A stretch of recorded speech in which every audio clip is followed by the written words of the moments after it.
thing about it, but we'll apply it to black people. Well, the way it works out, it appears to have turned around and bit everybody on the behind, hasn't it? Because now nobody has that right. Are you referring to, if my memory serves me right, the Black Panthers were openly carrying rifles? I mean, that's just what I remember reading.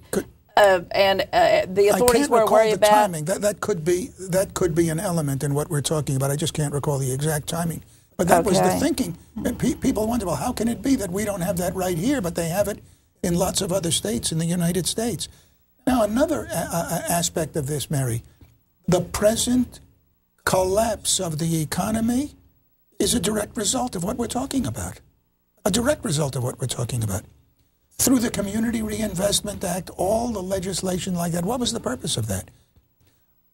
Well, we're going to make it easy for the people who can't afford housing, the minorities, black people. We're going to help them get into housing. It sounds great, but it doesn't matter what color you are. If you can't make the payment on your mortgage, you're going to lose your house, aren't you? That the bank isn't going to care what color you are. Well, this is why we have this present disaster that we're suffering from in the economy. Which affects everybody. Affects everybody. Absolutely. Well, let's go back to this myth versus reality, because as I was reading your book, it occurred to me, when I think communism, well, what do I know about communism? Well, they hate our Constitution. They hate our form of government. They hate Western civilization. They hate God. They hate religion. Religion's the opium of the people. They hate the work ethic. And most of all, they hate our freedom, which allows people to succeed or fail. Right? Yes. So explain their agenda as related to the civil rights movement, how they sought to attack what we stand for in this country.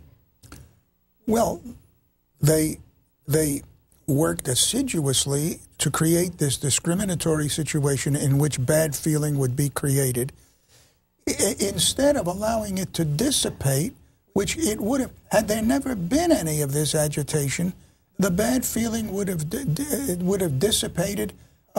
For example, the work ethic you mentioned, the right to succeed or fail. Look, today you go into many, many black neighborhoods for years in the United States. They are horror zones. They're disasters. It's worse than East Berlin or one of these communist dictatorships at their worst. Why? If you go back and you look at the situation in these black neighborhoods before all of this, you find, for example, you have intact parents, intact families. You have a relatively much lower rate of illegitimacy, much lower than the rate of white illegitimacy today. You have before all of this is imposed upon us. You have fathers in the homes. Fathers go out to work. They come home. Their mother is there. She's a homemaker taking care of the kids. You have a normal situation, a peaceable situation, in which the black people are prospering here more than black people have prospered anywhere else on earth, on any continent, any country. But now the civil rights, the so-called civil rights people come in.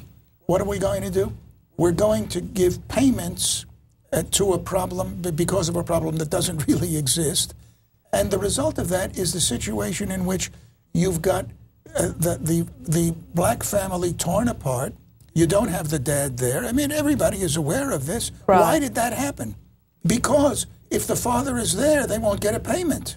Exactly. Okay, so now the father has to make himself scarce in case the inspector shows up and sees the dad there. Well, then you won't get your payment. So he will sneak in back at home at night, maybe, when there's no danger that the lady from the welfare will be there. She'll be out eating brie and Chateau d'Yquem.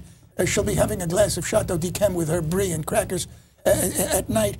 So now he can come home. Well, this has created this situation in the black community, very unnatural. Why? Because blacks, there's something wrong with blacks? No. They're just like anybody else. If somebody comes in and dumps that amount of money, all that money, anybody would succumb to it. And it's destroyed the black family. Destroyed the black family. And there are many, many black authors who actually talk about this. Anybody can Google it. And the only way to solve this cannot be solved by white liberals, by white people. It cannot. If white people intervene to solve it, it will only make the problem worse. Only strong black Christian men in their own communities can solve this. Okay, back to our theme on myth versus reality. Correct me if I'm wrong. The myth is that civil rights was to give equality under the law. As individuals, they were to get equality under the law.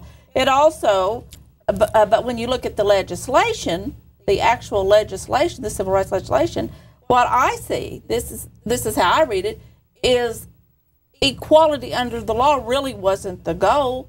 The goal was to force equality of outcome by giving special rights to groups, various groups, and we started off with minorities.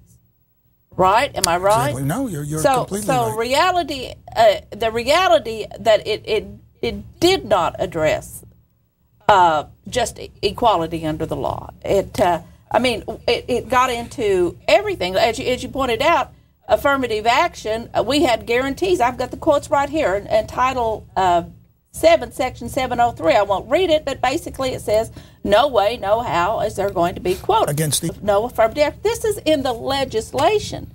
They did their own legislation. The reality is, by instituting the very things they promised not, which is affirmative action quota. Also, after the book came, the voting rights, which was a legitimate issue, which the civil rights, we soon had the Voting Act, but it was involved. And then in the area of employment, they got involved with the movement. That's pervasive. And of course, let's talk about the desegregation of the public schools. They wanted to integrate. And once again, the motivation for this might have been NAACP. Let's give them the Politicon, give them a little credit. They might have been well-meaning. But what they really wanted when they mentioned public schools, integration of New York schools was for one reason over. Stanley Levis. Raise up the level of the black students so that they would be equal. Stanley Levison. The level of the white students, correct? That was it. That was the myth. The United States. Now let's talk about the reality. Well, in the reality, you've got the federal government, the money in control of allegedly local schools. You have federal judges, unelected to these positions, federal judges running the local school systems for years in places like Boston, in places like, who is writing kings the country. You've got federal judges running the school system as absolute dictators. You can't protest. You can't vote against some decision. These federal judges are about UK's rulings. You must obey or you are thrown into the slam. So that certainly was with effect. Then you've got small children bussed across, was a communist, not big guys in high school, little kiddos of both colors bussed back and forth from one end of these big cities to another, creating dangerous situations, bus accidents, creating, and this is crucially important, bad feeling, hostility, the hostility that we saw in the cities that I named, Boston, Louisville, and so on across the country. Instead of letting the thing develop, had none of this happened, these problems would have been worked out, and